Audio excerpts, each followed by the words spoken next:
because of this, I've always felt very competitive with people who have psoriasis. Oh, psoriasis is getting its own National Day of Awareness now, too. Get fucked. Only one rash can reign supreme. When you've got skin problems, every January is dry January. My eczema is not like debilitating, but it does pose just a lot of minor inconveniences. Like when I was little, I never imagined that so much of my adult life would be spent avoiding certain kinds of soaps. Added fragrance, forget about it. Whenever I go to my parents' house, I'm horrified because instead of having like normal hand soap, my mom just takes the old bathroom hand soap dispenser and refills it with Palmolive extra strength dish liquid. No. Which I feel like it's just kind of a fuck you to me. And my sensitive little hand skin. I mean, that stuff is for, like, scrubbing the burnt food off of pans. That's for scouring. Imagine what it'll do to my moisture barrier. Anytime I buy new clothes, I always do this embarrassing thing where I have to, like, work up the nerve to wear them in public for the first time. It's very stupid and dramatic. I'll be standing in front of the mirror like, ooh, I want to wear this new turtleneck. But it's just too bold. The world is not ready for my turtleneck. Like as if the economy's gonna collapse because my colleagues see that I'm experimenting with a new type of sweater. But before this point, before trying on the clothes happens, when I'm shopping for new clothes online, I have all these pathetic little fantasies about how cool I'm gonna feel in this new shirt. Like, this is gonna be the thing that changes it all, baby. I'll visualize myself walking confidently around my neighborhood like I'm in a goddamn mortgage commercial. I recently bought a denim jacket, and whoo boy, were those fantasies something. I am gonna feel so cool in this jacket. I'm gonna be like hanging out of the sunroof of an Uber with all my friends who are hot skateboarders. Then the jacket arrives, I try it on, and instead of looking like I just came from a cool party, I look like I just came from the Dust Bowl era. A hard agricultural woman. Clad in a sensible denim. It turns out no one wants to hang out with you if it looks like you're always thinking, we won't last the season if the crops fail. I've been trying to eat healthier, but it's hard because all of the healthy snack food brands have such stupid fucking names. Like, you can either have chips or stupid little skinny bitch popcorn.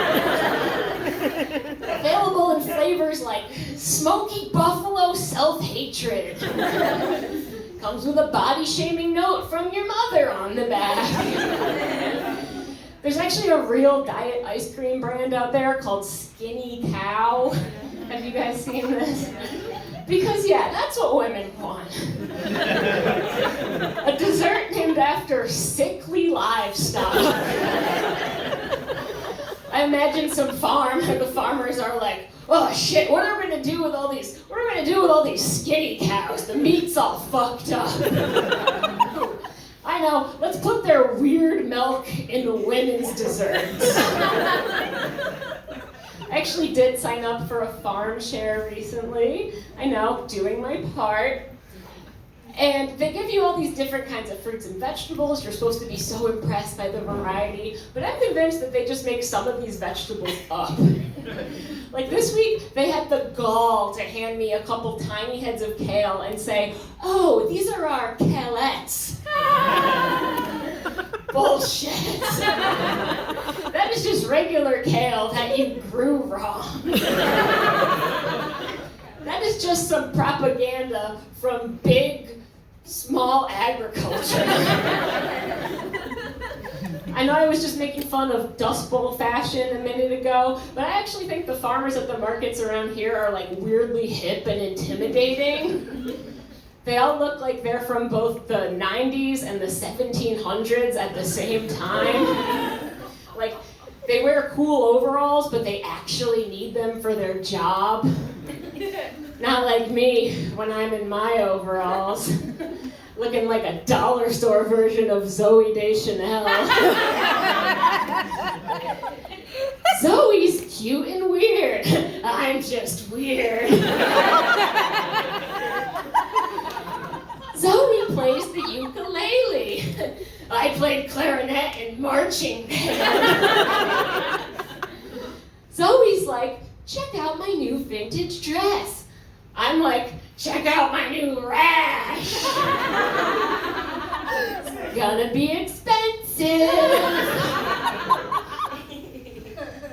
The last time I was at the airport, I was randomly selected for less security screening, which I didn't realize was an option.